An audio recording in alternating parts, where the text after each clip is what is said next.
taking you through the day's 7-game MLB slate, and it's a real head scratcher overall based upon what Jake and I were talking about before coming on the air. We'll help you guys walk through it as best we can. I'm Chris Spags, joined by my good pal, who I'm not seeing enough of these days now that NFL has overtaken all of our lives, the baseball savant, the very snack-like Jake Hari. How are you doing, Jake? Yeah, man, doing well. It's first day of football, so we still got baseball going on, but I'm excited to not only play this baseball slate, but start thinking about football, and of course, start thinking about football and fantasy draft as well.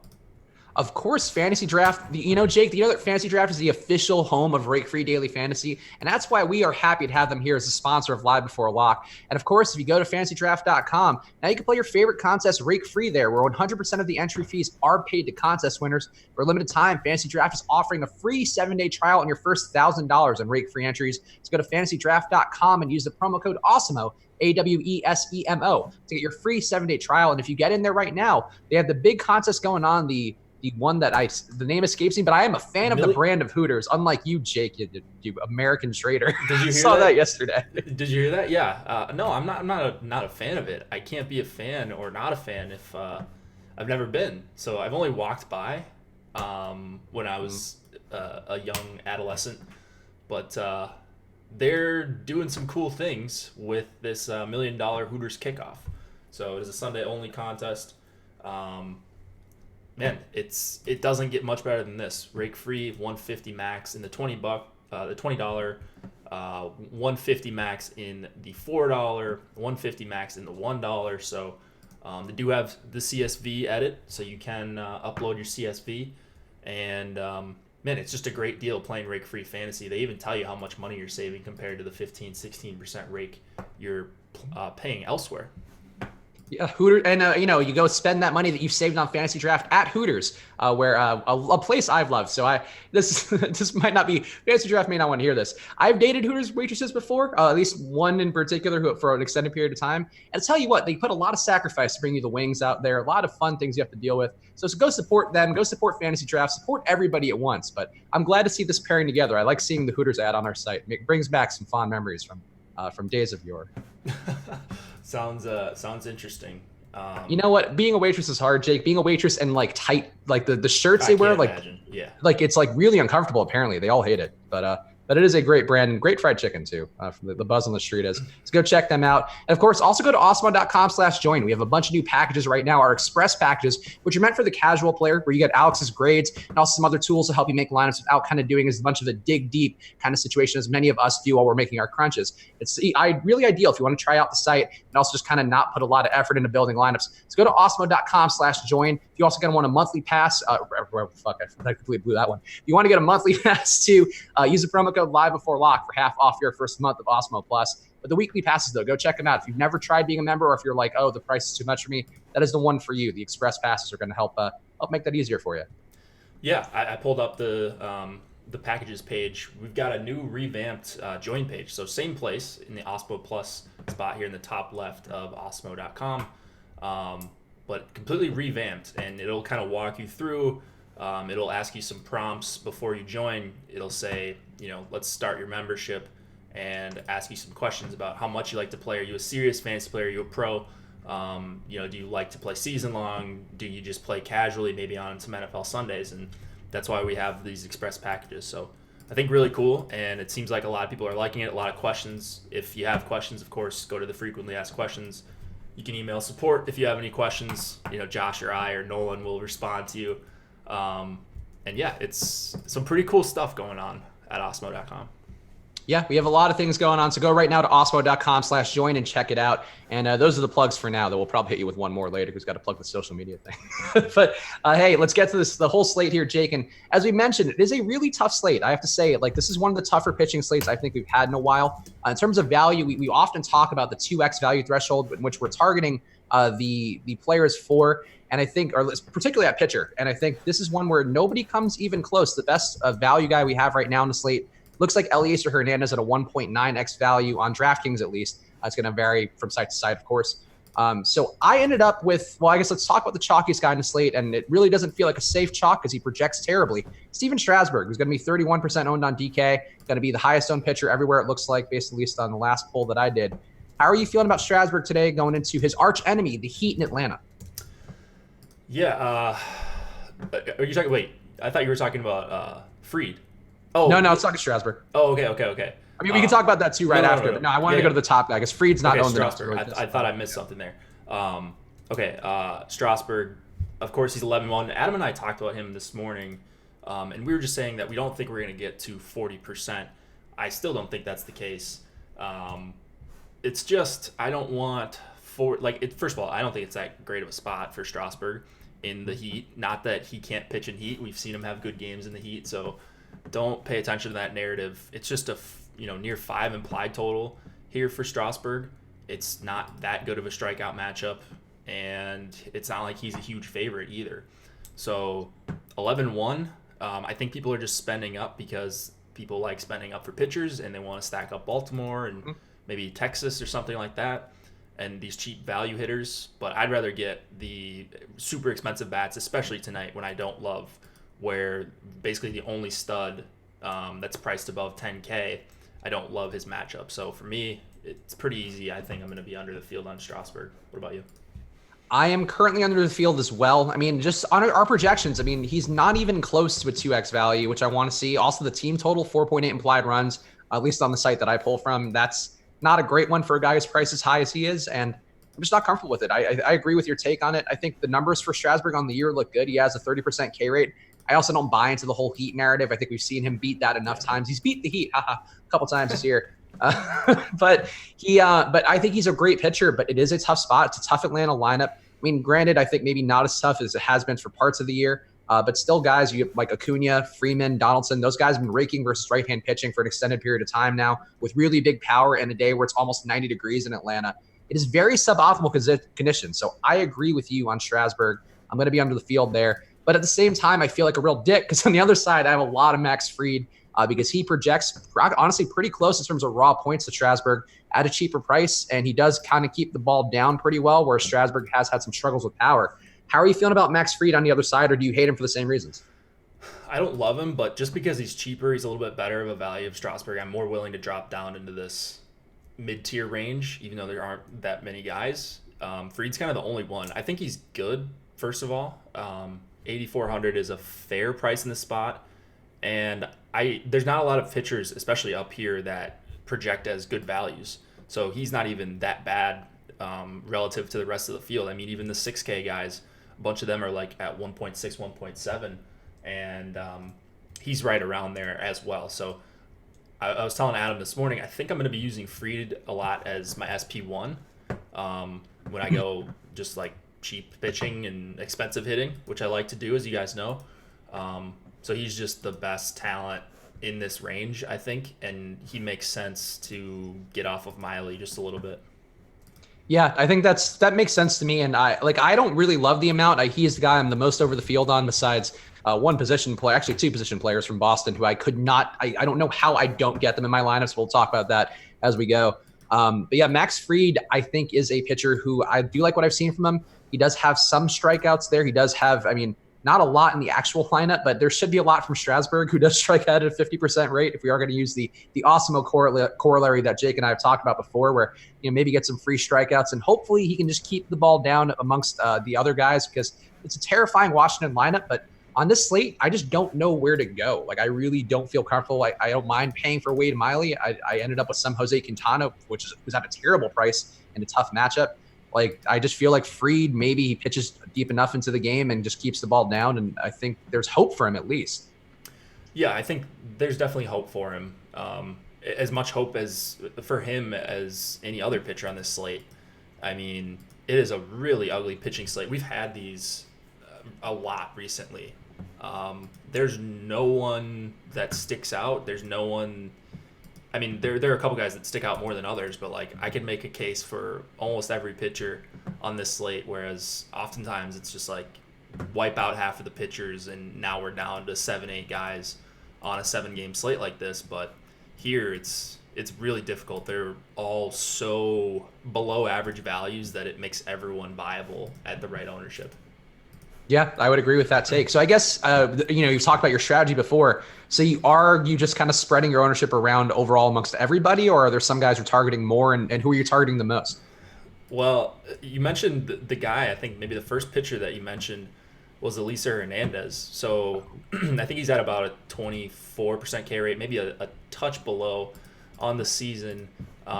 He's the guy that if you've been an Osmo sub for the whole season, you probably played him a ton at low ownership because, frankly, it just seems like people are getting it wrong, at least in Alex's projections, because he always projects better than what his ownership ends up being. So I end up playing. I mean, of course, I want to play a guy that the field, it appears, is just wrong on or lower on than they should be. So I'm playing a good amount of Elieser. I'm gonna have to recrunch now because Javi Baez just got scratched. Yeah, I saw that too. Not ideal. So yeah, Javi Baez officially scratched, so get him out of your lineups because he was confirmed in, and that's just like that. He is not, even though people knew he was injured. That's very strange. I know. What? I don't. Maybe trying to give it a go, and then he just couldn't do it as much. I don't know. You would think they would test it out before putting the lineup out, but who knows? And they just came out with the lineup. Like they were waiting forever. Okay, whatever. It's September baseball. This kind of stuff happens. We should not expect anything different. So I don't think it's a good strikeout matchup for Elieser, but it is a good price for him. On the last ownership update, he was at. I want to make sure I got this right. Where's he at? 17, I think. Okay, I keep spelling his name wrong. I keep going. There's another E in there. It's Elieser. There's like Mario Ellie. You probably don't remember him, the old basketball player. But it's like, there's another E that you probably expect. Yeah, and it's a Latin name, so that means that they pronounce every vowel in there. So I learned that back in the day. Flair too. Exactly. Little something with it. Maybe like 5-6 years ago, I could probably put a nice pronunciation, but I've lost it a little bit as I've stopped taking Spanish classes. I believe apparently Addison Russell is replacing him. So if you want to make a direct swap and leave some money on the table, that's one thing to do if you're feeling. That's actually okay. That's not terrible. I guess I don't have to recrunch then, so I can just do the old find and replace on my XL crunch. Even though every lineup is going to have at least $1,300 left over, so that's not optimal, but at least it'll give me a chance to get some Addison Russell. And it's not the end of the world if I miss out on Addison Russell night. I just did a little swap for Bo Bichette, and I had two Javi Baez lineups out of the max 20 I'm doing. And Bo Bichette, same price, and I do like him as Pruitt leverage, but obviously we'll talk more about that as we go. I guess let's talk about Austin Pruitt while we're doing this, because he's a guy who's going to be 20% owned today.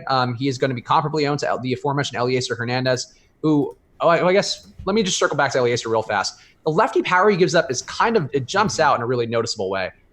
He's given up a 6.8 xFIP going back to last year, and it's a longer sample size, and he has shown some improvements this year. But that does worry me a bit because you have a lot of switch hitters and lefties in here. Also giving up a 273 ISO to left-handed batters, which is really high. I know the Pittsburgh Park, it's not a hot day there, not a great power park, a decent hitting park, but not a great power park.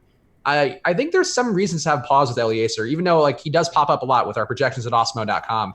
I just tend to I trust Pittsburgh probably too much because they don't have a lot of great power hitters, but it seems like a prime Josh Bell spot to kind of ruin it for him. Oh yeah, I absolutely love Josh Bell. I think he's gonna homer off of Elieser. But who knows? Might be a good dong pick to go with tonight. But yeah, I mean, outside of Bell, it's not like Pittsburgh has a ton of power that you're worried about. So the strikeouts aren't great, but you're just kind of taking a chance on a guy that we've seen get strikeouts before. He's kind of my favorite of a pretty bad bunch. Yeah, that's fair. Brian Reynolds, too, I always kind of overrate a bit in my head because he's like a really good real-life hitter, but not the best power hitter, even though he has a 202 ISO versus righties. He's not a guy, his home run rate is just league average, 2.9%. But he's a guy who I feel like does have more power upside, maybe not this year, but in the future, because he's been mashing the ball. He's got a 351 batting average versus righties. Reynolds does? Yeah, over the last 2 years. Actually, so I knew he was kind of a decent hitter. I get him and Newman confused, and I shouldn't. I don't know why. I don't watch many Pirates games, but just the names, such common names: Kevin Newman, Brian Reynolds. Maybe that's what it is, or maybe I just don't pay attention enough. But And they bat 1-2 all the time, so I always get those two confused. Like, oh, which one's the switch hitter? All right, that's Reynolds. Okay. I know Brian Reynolds for sure because he's a guy who I always eye up because I'm like, wow, he's got like a 350 batting average. He's got a 420 on base percentage, but he doesn't have that big power. 154 WRC plus, like all the numbers we generally look at, which is like, oh wow, this guy's doing something. He just doesn't have the power, and he makes hard contact too at a 47% clip. Might just be like a launch angle thing for him where he just needs to kind of tweak that a little bit, but. He doesn't look like a great hitter, but he's like kind of nasty. He's a dude who I would say to watch in the coming years. Still pretty young too. We got a couple of those guys like Arias in Minnesota. Yeah. Just a guy who, like, these guys would be absolute studs if they were around 30 years ago. Like, they would be considered the best hitters in baseball because they're batting 330 and stuff like that. And now it's about like ISO and slugging percentage and OPS and all that. And so, rightfully so, but kind of old school type player here. Yeah, that does seem fair. All right, let's go back to Austin Pruitt because I did start that one and go back because I wanted to make sure we hit on the lefty weakness because I think that is something with the ownership on Eliezer that could be a spot to target as leverage today. But Austin Pruitt is going to be comparably owned, and he is a guy who's had some success this year, just a 3.8 xFIP. Also been hit pretty hard with a 9% barreled ball rate. To me, and I think Adam kind of hinted at this or maybe said it outright. I was paying attention, but then the stream died and they had some tech issues during the show. But he seems like a guy who's due to regress a little bit. Like, I don't know, the strikeout stuff seems that great. It's not bad, though. A 21% K rate, an 11% swing strike rate. But Toronto has so much power now, and then you have in this lineup at this point 5-6 hitters above a 102 WRC plus against right-handed pitching because they have gotten better by getting guys like Bo Bichette in there. Reese McGuire has also been raking over a somewhat limited sample size. Justin Smoke is now down in the order, and he's still over a longer period of time grades out pretty well versus righties. So I think it's a tough spot for Pruitt. The total being that low kind of threw me for a loop. I know it's not a great park, but how are you feeling about Pruitt? And do you think there's any potential for him to get blown up today? Yeah, I think there's definitely potential to get blown up. I don't think this guy is any sort of stud by any means. We actually don't have him projecting as favorable as I thought we would. So I just assumed that because he's a big favorite here, he's under 7K, that he would get a near 2x value, and I'd be playing a bunch of him. But it doesn't look like he's getting a good projection at all compared to guys like Means and Anderson and those other guys. So I'm basically getting off of Pruitt. I'll look right now. I just filtered out some lineups. Yeah, I got essentially no Pruitt on this most recent crunch. So unless something changes with ownership, we just have better outright plays at less ownership. So for me, it's like, why would I play this guy if I think Anderson at the same exact ownership is a better play, or a little bit more ownership, and Eliezer, same thing. So I don't know, man. I don't think it's the night for Pruitt. You mentioned the lefty power against him, and before on the morning show, I thought that we would just see a righty-heavy Toronto lineup because in my head they're just a righty-heavy lineup. And by the way, is that a White Claw you're drinking? Nice. It is. It's one of those days. We got football coming up after this. I still got to do work. I feel it, man. I'm in the same boat, so definitely be cracking open something. But yeah, I just thought it was going to be a righty-heavy lineup here for the Blue Jays, but they did a good job. I mean, basically, yes, 5 lefties, 4 righties, if my counting is correct here, and the righties are actually pretty good too. So not the easiest lineup. I think you could go against him with Tellez, Smoke in the 7 spot, even though it's not a favorable spot in the order. There's definitely some talent on this Blue Jays roster. It's really kind of fleshed out to me. Like, you look at their numbers, I mean, compared to the overall, and there are still some guys who I think have elevated, isolated power than you would see, but just their projected lineup today, or their confirmed lineup, at 231 ISO versus right-hand pitching compared to on the year, they're at a 193. I think, there have been some changes here in this Toronto team where they're getting a lot of the younger guys here, the highly touted prospects. Obviously, Vlad's the most famous name, but he's also not been a great hitter versus righties. Actually, no, he's been not a great hitter versus lefties. But yeah, like a lot of these guys here, I mean, you have a bunch of power. Actually, I'm looking at it now. Every hitter in the lineup is above a 190 ISO versus righties over the last 2 years. So that's a lot of risk for Pruitt. Yeah. I mean, I wasn't in love with the spot, but I just figured from a median projection standpoint, it was going to be a guy that I'd be playing. But yeah, like not even essentially 0% I got of Pruitt. So I'm going to check and recheck my sheet because we got some time, but I don't think that's an error. It's not a naming mistake. I have him in my pool. It's just not a guy I'm going to be playing tonight. Yeah, that seems fair to me. Who is going to be your guy after this tier? Because I have Chase Anderson some. I really don't have a strong preference. I got some Colby Allard, John Means, America's hero, back in play against Texas, which excites me quite a bit with their 26% K rate versus left-hand pitching. But they do have a couple of hitters in there who I think are on the upswing. Nick Solak, Jose Trevino. These guys actually do have some potential against lefties from what they've shown so far. So I'm pretty much split though amongst all these guys. Like I kind of I have a little bit of Dario Agrazal, who's been terrible on the year. So who would be the one that you feel the strongest about out of this next group behind Eliezer and Pruitt? I like Means. Nothing's changed since this morning as far as my take on Means. He's 6,100 going up against the Texas lineup that has a few lefties in there. It's a high total against, but if you can get over that, it's not a terrible strikeout matchup. And Texas is not a good team. So you're going to get some reverse correlation with some people that are playing some Texas bats. Ownership on Means, let me take a quick look. Yeah, just about where it was this morning as well. So nothing's changed for Means. He's going to be played. He's not a secret, but he's a guy I'm overweight on. You mentioned Dario Agrazal.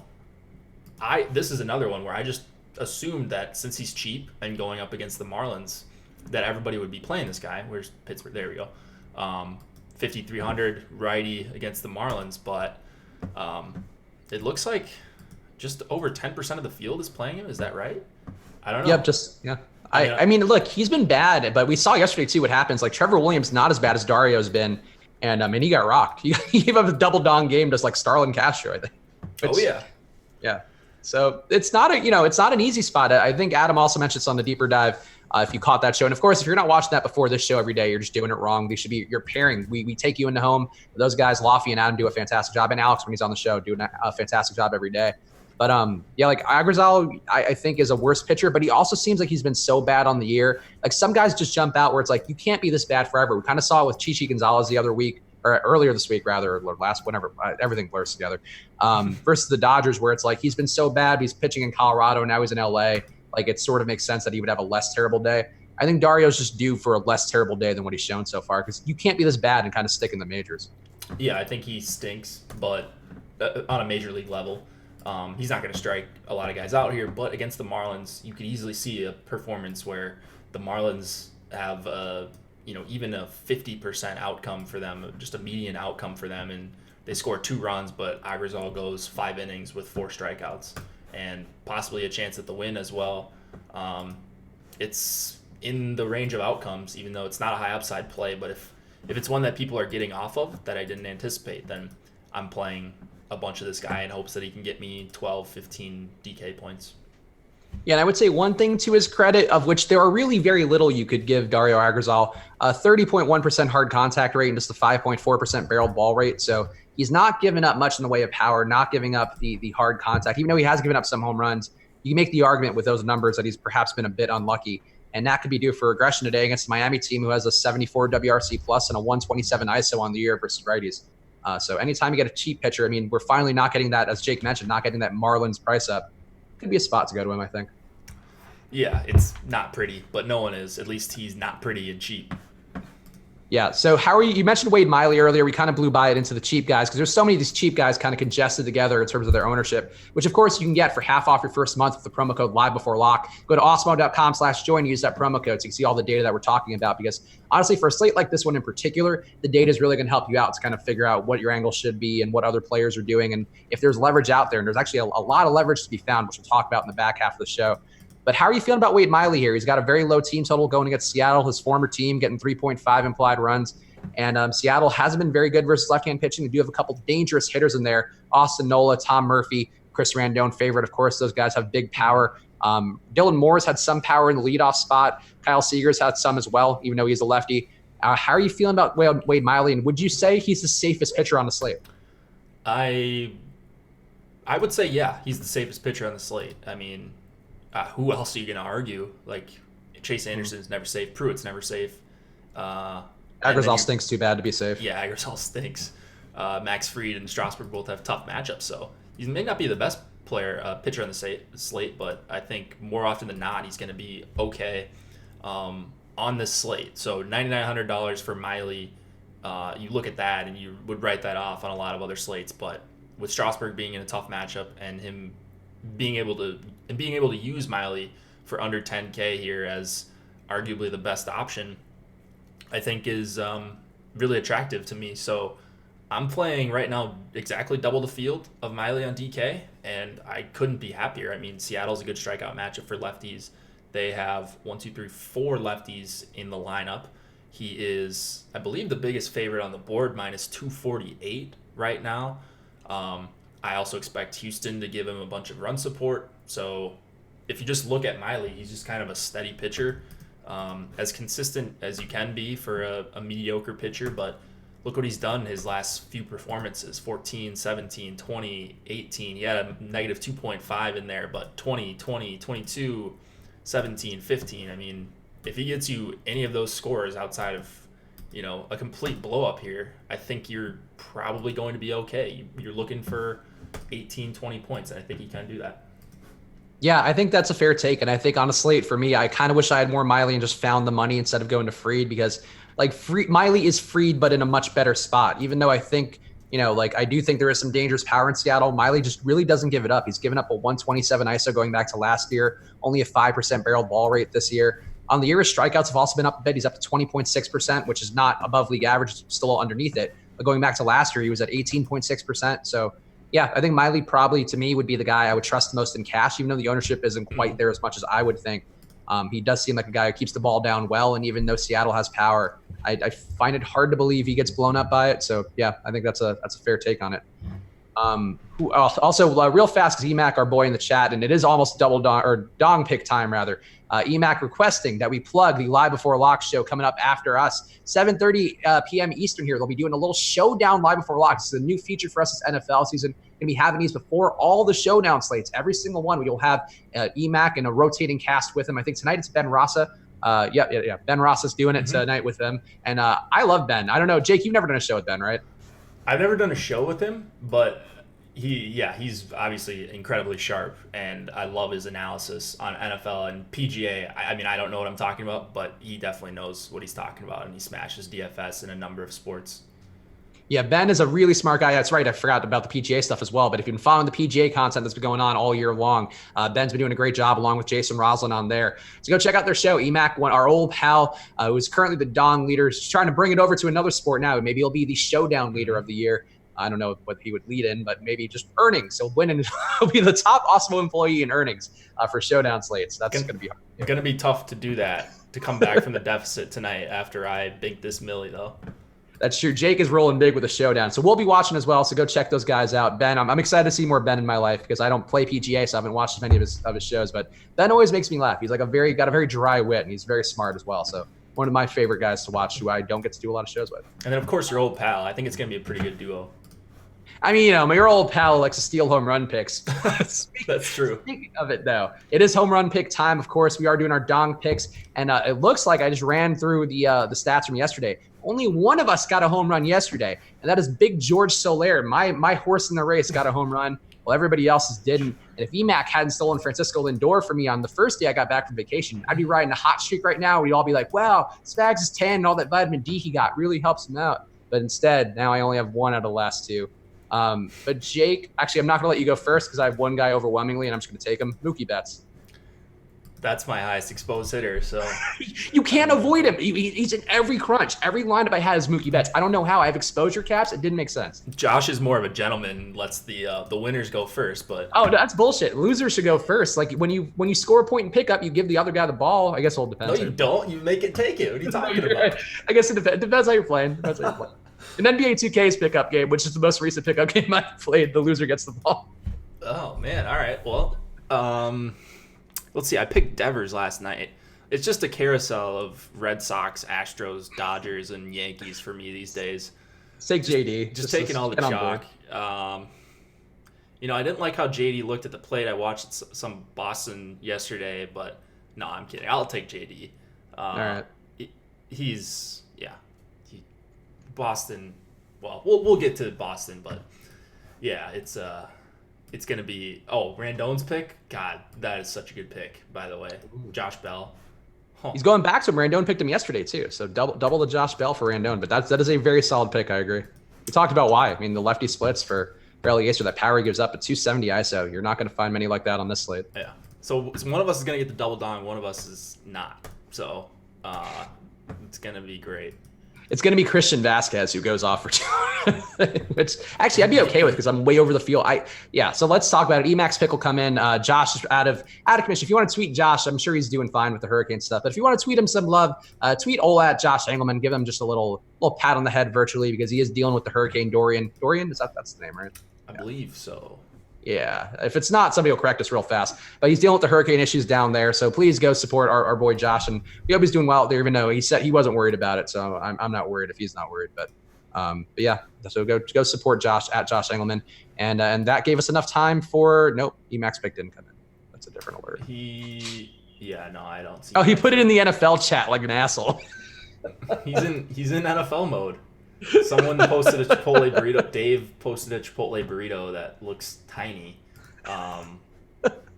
Dave, you got to get a new Chipotle burrito. That they're robbing you. It's pretty shriveled looking. I don't want to size shame a Chipotle burrito, but that does look like a pretty shriveled, sad Chipotle burrito in our premium Slack right now. You're not getting your money worth, When you're in Minnesota, Dave, we can go to Chipotle together, and I'll show you how to get a real one. Yeah, get some more ingredients in there, Dave. Maybe he's eating healthy. Just like the tortillas are very high fat. They are fried in lard. It's not the best. Oh, the tortilla is terrible for you. I don't get the tortilla anymore. My metabolism's slowing down just a touch. So. Oh, is it, Jake? It's talking. I'm fucking 34, man. It really does fall off a cliff where you're like, if I don't go to the gym and I eat poorly, it just wells up. Your body just fucking slows. It's the worst. People really don't warn you enough. They should teach you in grade school. Got to make those. Well, they try to in PE and no one listens. They didn't go like, hey, by the way, like your body's going to turn gross and sad, even no matter how hard you work at a certain point. They did not say that overtly, but maybe they need to do a better job of teaching you that. Maybe you need to make these. And maybe people do that, and then they go to college or whatever. They do whatever they do after high school, and then it's like, I don't need that workout nonsense. But you do actually need it. Can confirm. It's true. And you need to know how to increase your macros so your burrito looks better than Dave's. That's true. Like somebody in the chat, one of our regulars, Field, saying Dave always posted the ugliest photos of food I've ever seen. It's very true. Anyway, sorry, we don't need to keep talking about this. Let's talk about the Red Sox because we are both picking dong picks from the Red Sox. And also Nick Castellanos was Emax pick. I don't know if I actually said that out loud, but it's in the sheet now. But yeah, let's talk about the Red Sox. I can't avoid them. I actually wanted to get to Martin Perez just for leverage, even though he doesn't project well. I couldn't get him out of 1,500 crunches with like exposure caps and everything and randomness. So I don't know. I just have a lot of Boston. I couldn't avoid it. I just gave up. It's NFL season. What am I going to do? JD looks great. Mookie looks great. Bogarts looks great. Devers not a great hitter versus lefties, so that is a bit of a concern. But overall, not much of one. I have a ton of 5-mans, 3-mans, 1-offs, 2-mans. I have everything Boston. How are you feeling about him, Jake? Yeah, I could not have more Boston. I don't think if I tried with exposure caps, at least. Everyone hit it on the crunch.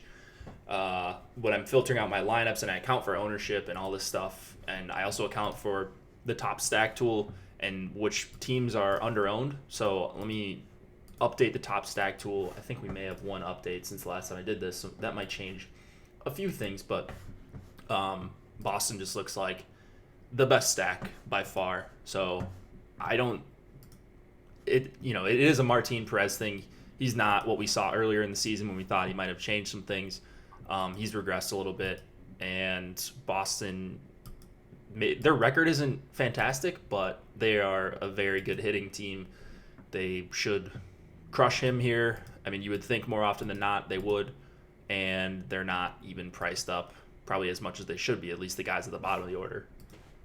Yeah, I agree. Look, I honestly thought Boston was going to phone it in once they fell out pretty deeply in the AL East race and then also the wild card. They're still in that technically, but they are far enough back where you kind of see a team like them of overpaid guys who've been there before, maybe phoning it in and not putting full effort in, which is not a data thing. That's not something that I would certainly ever advocate for, but I was okay kind of having less of them generally because of that. We saw yesterday, Mookie Betts still going nuts. These guys are still playing for something. They still either feel like they have a shot or they're at least bringing it as much as they can.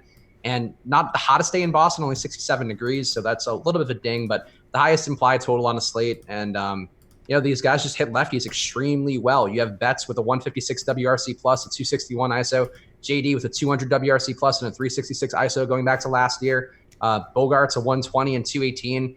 Even Christian Vasquez can hit a little bit against lefties. He's got a 190 ISO and a 94 WRC plus, so he's viable. These guys can do it, and Travis, I think, is a reasonably priced guy. Gorkys Hernandez, I got some of too. He's reasonably priced, and he actually has decent power as well. Not fantastic, but decent enough for that price point. I find it hard to avoid them as a 5-man because they give you a little bit of value, some high-priced guys with upside. That's kind of what you're looking for. Yeah, it's 1 through 9 for me. I'm gonna have everyone basically over 20% on DraftKings, or at least over 15%. So I'm getting Mookie and Bogarts and JD all above 50% right now.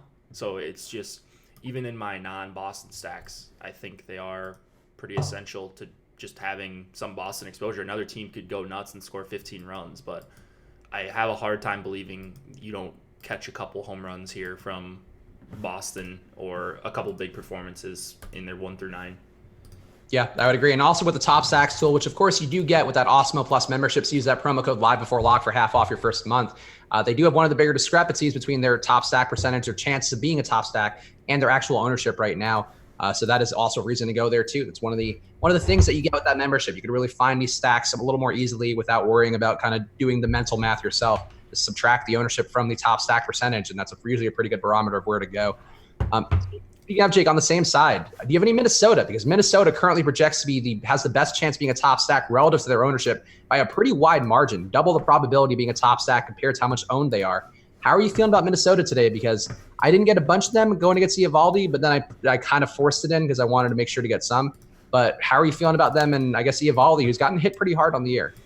Yeah, I'm not a big Eovaldi guy. Just throws hard, but one of those guys that has struggled with walks, and you're going up against a good team, as we always talk about with the Twins.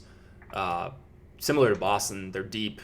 They've got power all over the place, basically 1 through 9 here, except for Arias, but he's batting second for 4,200. So I like the Twins as a stack, not as much as Boston. Trying to find ways to up my exposure to them because they're getting squeezed out a little bit. Just because of how good of a play Boston is tonight, at least in my opinion. And then, you've got teams like Houston as well. So can't play all the expensive stacks. Minnesota is up there for me, but because of how much Boston I'm getting to, I'm not getting to as much as I would like. Yeah, I think that's a fair one to me. And Eovaldi, I think he has had decent days before. I mean, going back and looking at a longer term sample size, he's pretty good going back to last year with a 4x FIP and not a great strikeout guy, but a league average strikeout guy, 22.7%. This year, though, he's getting hit pretty hard. Again, giving up a 9% barreled ball rate. Also not getting guys to strike out and chase quite as much. Actually, he's getting strikeouts, but he's not getting guys to swing as much or chase as much, and giving up some more walks as well. And I think those are some legitimate concerns going against the Twins team, who has just obliterated right-hand pitching on the year. I mean, they hit everything, but a 225 ISO on the year versus righties. And then you have the guys like, your Cruzes and your Arias, who Jake mentioned, who's a really good hitter and gets on base and is going to get, no cheap strikeouts from him at 9% K rate for him. So yeah, I think it's a tough spot overall for Eovaldi and one that Minnesota could take advantage of. If they put a couple guys on there, it wouldn't be surprising to see Cruz or Rosario hit like a three-run dong like right away. Oh yeah, I mean, I can see it right now. I feel like I'm never on it when the Twins go nuts. Eovaldi is the kind of guy that can get rocked, and the Twins are incredible. They're going to break the home run record. They're going to break the OPS record, I think, slugging record for the team. So they're awesome. They're priced up. Lower implied total, though, than Boston and a couple other teams. So not getting to them as like a top 5 stack, but they're going to be a team I get to as a secondary play for sure. And I feel like we did call that pretty early in the year when we saw the Twins kind of hitting for a ton of power. I feel like I remember us specifically doing jokes about them taking PEDs and how they were the most likely team to have taken PEDs. And that is certainly with hope. They've actually gotten better in power over the course of the year without really adding any big names.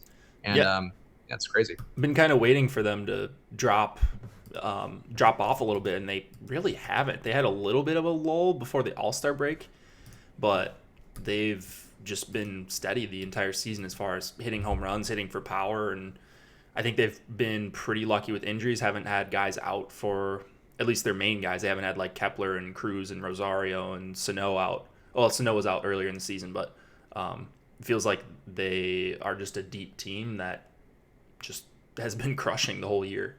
It's a good point. They have been mostly healthy. I feel like Cruz had like a 10-day DL stint, but everybody else here, or IL stint, but everybody else has kind of been in there for the most of the year, and they've taken advantage. They've all, and again, you have guys like Arias who don't have power, but just don't strike out and get on base at a crazy clip. A 409 on base percentage for Arias. It's a scary spot for a guy in Eovaldi who hasn't seemed to have fully found his mojo from last year at this point. Who's going to be your number 2 stack? Looks like Pittsburgh is right up there as my second stack. So you mentioned the lefty power against Elieser, and I like Elieser. I'm over on him, but I'm also over on Pittsburgh. I think this is a game with that could sway things. So you're getting Josh Bell, who I absolutely love the dong pick by Randone there. Elieser's getting some ownership, so you're getting some leverage on these Pittsburgh bats against the field, and I just think they're all pretty solid hitters. It's a good chance to put the ball in play a bunch of times. It's not like Elieser is overly powerful as far as getting strikeouts. You've got some cheap value guys at the bottom. It sets up pretty well as a full stack, and if you can get Elieser out, then you go up against the Marlins bullpen and a team that has a good implied total as well. Yeah, I think that makes sense. I mean, Pittsburgh has been, to me, one of the more underrated hitting parks on the year, and you can see some of these performances pop up from time to time where teams just go nuts when they're out there. And, on the year, not a great power park, but the doubles have really kind of been there a lot for whatever reason in the park. A 1.3 for every one double in the league. And that's a pretty decent number here going against Elieser, who's going to give up that big power. Again, a 273 ISO to left-handed bats. So guys like Moran, guys like Reynolds, the aforementioned Josh Bell, Chris Randone's home run pick. These guys all look pretty good. Even Frazier down at the bottom there, who's also reasonably priced. Like, you have a lot of guys you can go to here. And even old Melky, who's been, not the best this year overall, but still competent enough to justify, I think, playing in a DFS construct. There's a lot of ways you can go there if you want to try to attack Elieser. Yeah. Sorry, go ahead. Oh, no, it's just one that I think makes a lot of sense to play both sides of if you're playing multi-entry formats. Yep, I think that's fair. One guy we didn't talk about at pitching, who Makad, our boy, of course, we need to service our premium members. That sounded like it's an escort service, which it is not. DFS is not an escort service, no matter how much Jake may be a snack. Unfortunately, that is not the case. But Colby Allard going against Baltimore. They have a really high implied total, but Colby Allard's been competent this year. Just a 4.1 xFIP, not giving up a ton of home runs. Actually, has limited power really well. Only a 2.5% barrel ball rate, so not giving up the things that lead to home runs, at least yet. How are you feeling about Colby Allard and his Baltimore stack in one swoop? I'm essentially fading Allard. He's more expensive than these other guys in this like mid-tier range. Kind of an awkward price for him, I think, on today's slate. So I'd rather just go to the other side with Means. I think it's a better matchup for Means. There actually are some good Baltimore hitters. So I like Baltimore as a stack, not quite as much as where the field is getting to them. They're a little bit over-owned on our top stack tool. Still a good chance of being the top value and all that. So I don't think you should avoid Baltimore because of their ownership. But prioritizing the very expensive bats tonight, they're a team that I figured I would be a little bit underweight on, but and that's exactly where it ended up. I mean, and there are some guys here who have had decent power on the year. I mean, Santander, who Adam talked about at some length, where I think he was sort of baffled by this. He's suddenly become a power hitter. I guess that's probably what happens when you're in Baltimore for the entire season long. But he's been really good with the 231 ISO on the year. Trey Mancini on the year. Overall, these are overall numbers, not split numbers. 237 ISO for Mancini on the year. 221 for Nunez. Those guys do have pop. But I would be more inclined for a mini stack. Like, I feel like given the ownership on the full stack, that seems like the move that would be the most appealing to me. And getting Santander in there too. I don't mind Allard. I do have some of him, but I think these guys certainly could put up power, and it wouldn't be shocking to see them blow up Colby Allard in a big park. I mean, not even a downgrade, but at least a lateral move in terms of power. It's just a nice lineup for Baltimore with these guys at the top. I think 1 through 6 is actually pretty solid for most major league rosters. They're not a great team because their pitching sucks, but actually not too bad of a lineup. Now getting Trumbo back, and if Severino is going to hit too, I mean, you might have some potential long term. So maybe, maybe Adam has some hope going into the next couple seasons for his Orioles here.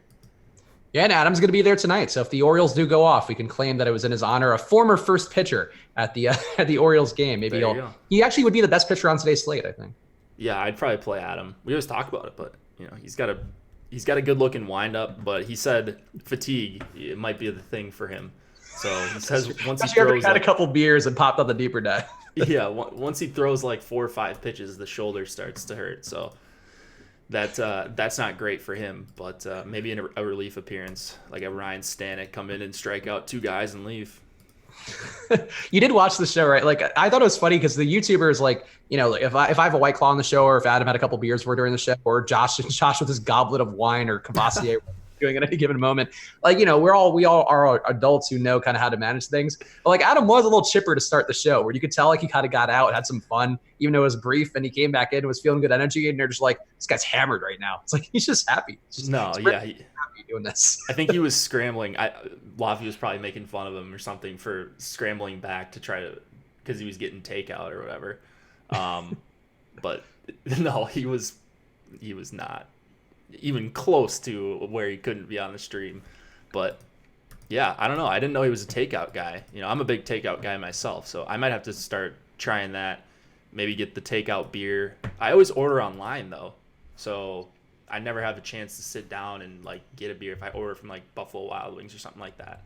I'm a millennial, so I have to just show up and it's there for me, I am even more millennial because I only use Postmates. I don't even want to deal with going to another place. I just want to be home and be like, and stoned on the couch. Postmates though, like that's so expensive. Like I don't know. It's all relative. I mean, for LA, it's like the same price, just the actual effort for the most part. Unless you're getting like fast food, then they mark it up a little bit. Oh, that's what I'm thinking of. It's life in the fast lane here. Yeah, for me, the price would be worth the difference of just not having to do a damn thing. Judo PR asking in the premium Slack, what do you think of Chase Anderson today against the Cubs on FanDuel?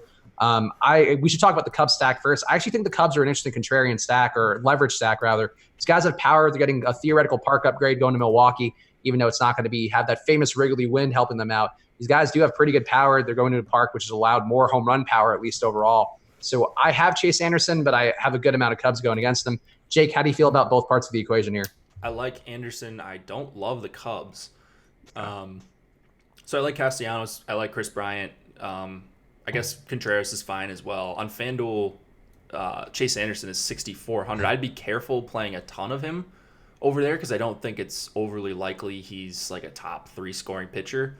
But on DraftKings, I really, really like Anderson as a 2-pitcher site fantasy draft as well. I think you should consider him over there. The Cubs, with Baez out of the lineup, I mean, that is a big deal because Anderson struggles versus righties. So you take out one of their best righties in the lineup, and now it's all of a sudden an easier lineup with Russell in there instead. It's just kind of an okay spot for Anderson on a bigger slate. Wouldn't even look at him or care how much I got of him, but on this one, I am a little bit over the field on DraftKings. On FanDuel, he's an okay play, but like I said, I think a pretty low upside play where you just get that one pitcher spot. You really want to make it count. So I'd be more likely to go to a guy who also isn't in a good matchup, but a guy like Fried or Wade Miley or Strasburg and kind of stick in that upper tier if I could. Yeah, I'm with the field on Chase Anderson. Also, Makad in the premium Slack pointing out that we did just get an ownership update. So if you guys want to get one more in the mix, or Jake, if you want to get one more in the mix, there is some changes there, including the fact that Mookie Betts on DraftKings is now going to be as owned as Steven Strasburg. So I am firmly above the field on Mookie Betts still, despite him now being 32% projected owned. Oh, he's only at 32? I mean, I am double the field on Mookie. All right, let me put this ownership update in and refilter and then see if I need to change anything. But I doubt it. It's going to be. Also, the top stacks tool apparently took an update too. So that is, I guess, because with the ownership. And now things have changed a little bit there. So let's make sure to just get you guys the most. Oh, really? Okay, yeah. So this actually might change for me a little bit, but. Yeah, if that changes materially, because I mean, look, I'm not doing anything else at this point. But I will be sadder knowing that if Boston is like now overowned. But. No, they're not. No, they're not. They're just less underowned. They're fine. Okay, that's fair. So I'm going to get less of them, but they're still going to be my number one stack by a mile. Yeah, Minnesota's still going to be the biggest differential on DraftKings between the ownership and their top stack percentage. And then now the Cubs are a little bit better chance of being a top stack relative to their ownership compared to the Red Sox. So that is the one that's the one big change with the top stacks tool. So just to update you guys, because we don't want to give you guys fake information when we know. That changes throughout the course of the show. Gets more accurate as we go. So accuracy is important here. That's right. I mean, we pride ourselves on having the most accurate ownership projections. So that's how the bosses make all the money, so they can pay us. That is indeed true. There is a trickle down effect of us supporting the ownership projections, but yeah, so that just keep that in mind. But still good to go for Minnesota in terms of their probability, and Boston slightly less appealing. But hey, you're riding with all the cool kids because we're all gonna have shitloads of Mookie Betts and JD Martinez. So let's get in there. Jake, who else are you getting at a reasonable amount? I'm getting Houston at a decent clip, and I did kind of make sure to get some in there. They are getting Jordan Alvarez back. I mean, actually, I don't even know he's back in the lineup. He was out earlier this week in one of the random lineups, which you would think he'd be in, but he's in against the lefty, and he's also murdered lefties on the year. I made sure to get some Houston in there, made sure to get some of their bats. Even without George Springer in their lineup, this is still a really strong lineup overall, in which the worst hitter in terms of WRC plus is Aledmys Diaz with a 90 WRC plus versus righties. Marco, a guy who doesn't give up a ton of power, just a 150 ISO over the last 2 years, but still a guy who is not good by any stretch of it. And Houston gets 6 implied runs, and they are, I guess, owned relatively fairly. Let me just double check, but a little bit over-owned, but not too much. Yeah. How are you feeling about them? So Houston's just too cheap, and they're going up against Marco. I don't think Marco is a very good pitcher at all. I thought his price was maybe the weirdest on the slate. He's at 75 on DraftKings in just a god-awful spot. So absolutely love Houston. Their ownership and them being a little bit over-owned is keeping me off them just a tad. I like Boston a little bit more. You have to pay up for Boston, so I like that from an ownership perspective a little bit more because it's not as good point per dollar plays. But Houston is amazing. I would want to get in the lefties if I could, Brantley and Alvarez. Earlier, Alvarez was going a little bit overlooked, even though the stack was chalky, and he still is. I think he's the guy who's pretty underowned at 5,200, especially if you're stacking up Houston. Lefty, I don't think matters all that much. You would assume Marco's not in the game for that long, and then hopefully he gets to face a righty at some point if your stack goes off. So that would be a guy I'd be actively trying to target in my Houston stacks. Any interest in Kyle Tucker at all? Because I don't actually know what sites he's available on and what sites he isn't, but because I have him on my sheet right now as an NA and his salary, and I know he wasn't on one of the sites I pulled lineups from, but are you getting any Kyle Tucker in crunches, or I guess do you want to confirm his availability? He's in. Let me see. I know he's in the lineup, but I didn't know if he was in the player pool or not. Let me do a quick search for Tucker. Oh, wait, I don't have him. He's at 3,700, but I don't have him in my pool here, so let me see here.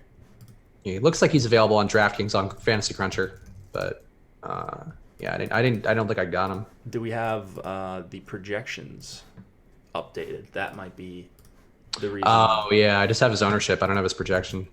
Let's see if. We don't have him in the projections. I'm not sure why. I don't know, but I don't have him, I guess, because he wasn't in our projections. But I would assume he's going to be perfectly fine for a Houston stack. So I don't know if that was a Fantasy Cruncher issue or on our end or what, but of course you can play him for 3,700. Welcome to the joy of September baseball, where guys are coming up. Though Kyle Tucker is a guy who I feel like who has been much ballyhooed, even though he hasn't been great in the majors so far. So somebody you'll definitely keep an eye on. But one of these random people in the mix today who you'll have to know moving forward. Actually, one other guy, too, you need to know, which I thought was funny as the deeper dive guys, Lafayette and Adam, were talking about it with Keon Wong. And they're like, is he Colton Wong's brother? And I'm like, I really hope he is, because otherwise this feels like a little over the line. But Keon Wong is, in fact, Colton Wong's brother, and they share the same splits and the same position. That is very strange, but also adorable. That is pretty adorable. He's 2,100, which, that's a price. That is a low price. Yeah, I just don't think I need to get to that price range very often. So if you don't want to get your Strasburg Quintana lineups together, right? That's what you would be doing if you're stacking up a team like, I guess maybe that's on FanDuel, but on DraftKings, Tampa is super cheap, and it's like that's great, but I'd rather just spend down a little bit at pitching and play another Boston stack or get to some Houston or Minnesota or something like that. Here's a question from Dumont real fast, even though we're still working through stacks. DK, Freed or Allard for a GPP? We'll take a question here because I think this is one people may have. I have more Freed. I would personally favor Freed, even though it's a terrible spot on paper being in that hot park against a tough team. But Allard, I think, a little more risk involved. Which would you go, Jake, for DK? Freed or who? Allard. Allard? Freed. I much prefer Freed. Yeah, Allard's still kind of priced up for that one really good game he had. I would rather pay for a guy who I at least know has some real skill, whereas Allard has kind of been up and down over the last year plus of his major stints. All right, what other stacks should we hit on here? We talked a little about Toronto. I think for me, they are an interesting leverage stack to go to, but not one I have a ton of because they didn't occur naturally too much. We talked about Houston. We talked about Pittsburgh. We talked about Baltimore. Anybody else you're getting here who you feel like we need to hit on? Tampa Bay I got a little bit of, but I'm not like enthusiastic about it. Any thoughts on them besides Keon Wong, the great? So how about the Atlanta stack against Strasburg? What do you think about that? Because I don't know that I'm getting a ton of 5-mans of them, but I think they present some pretty decent value. And it's not like it's a low implied total. It's low-ish for them, but high against Strasburg. So I was pretty surprised this morning when me and Adam were going through the implied totals and I saw Atlanta upper 4s, almost 5. Alex has them at 4.9. That's a lot of respect for this Atlanta team against Strasburg. The weather is so favorable there, so you could see a scenario in which they get to Strasburg early and then hopefully get to beat up on this Nationals bullpen. Everyone's priced down, so they're a value team I really like, especially when you factor in that they're going to get you a ton of leverage off of the Strasburg people. Yeah, I'm with you. I got mini stacks of them, 2-mans and 3-mans and some one-offs, and I think that's sort of where I see it being because I find it hard to believe Strasburg gets like blown up that bad, and maybe that's the reason why you get to a 5-man. It's because my thought process, I'm sure, is a lot of people's. But I agree. Like I think Acuna, Freeman. I mean, these guys' prices are down a little bit to where they are normally. Josh Donaldson, legitimately kind of cheap for the power he has against righties. 254 ISO going back to last year. Which does, I guess, not the most relevant for him with most of his samples this year. But yeah, I think it's a really good spot overall. And as leverage against chalk Strasburg in a hot day, as you mentioned, 90 degrees there. This is the only hot park on the slate in Atlanta today. So that is all noteworthy stuff. And I agree. I do think actually going to a 5-man might be like a move that I don't know I'm not dying for everybody in the bottom of the order, but that feels like the one move that people probably won't have any of at all. Yeah, I think I agree. So I didn't even boost leverage that much, and they were coming up pretty organically because they're just not getting owned. But if you add leverage in at all, you're going to get yourself a bunch of Braves if you're using the Osmo.com projections. Yeah, that's fair. Yeah, I think the mini stacks here, I got a lot of Acuna as a one-off as well, and Freeman as one-offs, and those two guys together as a 2-man. And actually, did I get any Donaldson? I think I must have gotten a little bit of Donaldson, but probably not enough. Yeah, I think that's an interesting idea here, especially given that Strasburg, when he does struggle, he does give up some power. I got a little bit of Donaldson. I've actually more than I thought. You know what? I got a good amount of Donaldson. I feel good about that. Are you real quick? Are you playing Showdown, or if anybody's? I see some people talking Showdown in the NFL or in the YouTube chat. If you are, Burton is out. Trey Burton, tight end for the Chicago Bears. So that's a little appetizer as far as what you're going to get on this Live Before Lock show, but just wanted to mention that quick. And of course, that Live Before Lock show is coming up in 30 minutes with Emac and Ben Rasa. We sung the praises of earlier, not that rat bastard Emac, but super cool Ben Rasa. We really love that guy. But go check them both out. They're going to be doing a good job. And Emac plays every slate, and Ben Rasa knows the game about as well as anybody. So they'll be really helpful for you guys.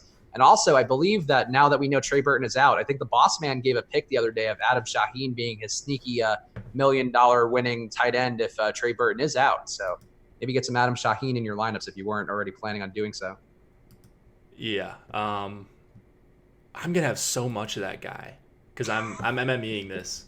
This is going to be interesting this next hour 20 for me. But I'm excited to play. I'm excited football's back. Of course, excited to hopefully make some profit on this baseball slate as well. Yeah, so speaking of that profit, I guess anything else, let's run a little cleanup round here on the stuff that we talked about. Anybody you feel like it's worth hitting on that, or anything that you've noticed along the way? Like, I actually think I kind of should have gotten more Rays in there given the power that Thornton struggled with lefties, giving up a 230 ISO to left-handed bats, and that is something in which there are a couple of quality ones in this Tampa Bay lineup, and also with the aforementioned very cheap Keon Wong.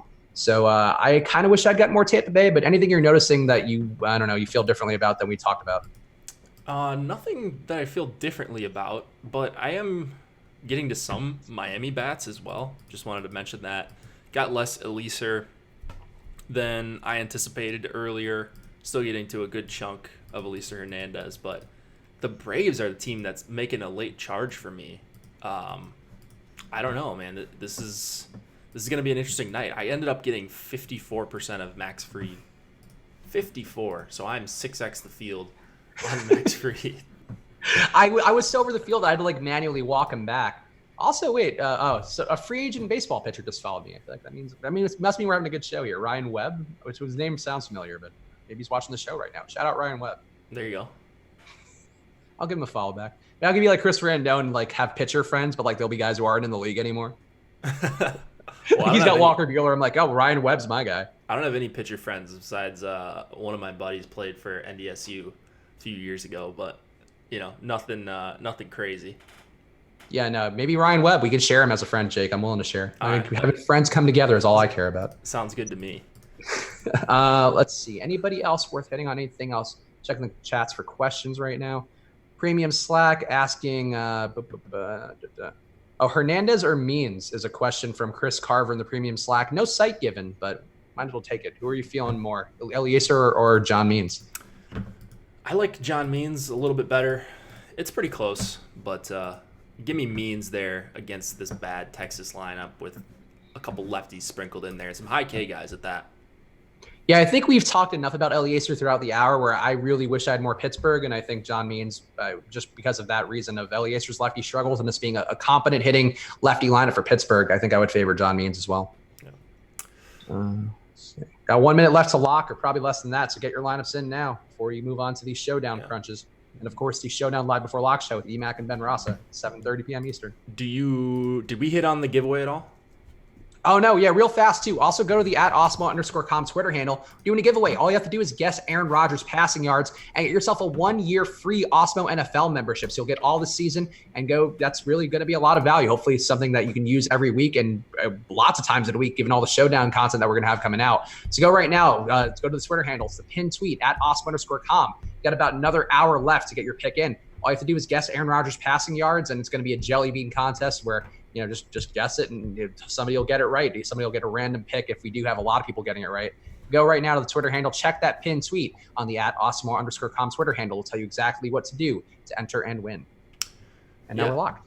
Yeah, so pretty good deal. Free 99. That's what it costs to enter in this contest. No reason not to do it. You got, what, less than an hour? No, just over an hour. Hour 15 to get in this contest. Only takes a couple minutes. Take your guess, and maybe win a free year of Osmo NFL Premium.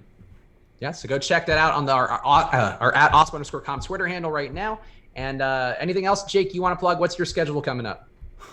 Well, it depends on what is going down with Josh, but I will possibly be on the strategy show tomorrow morning.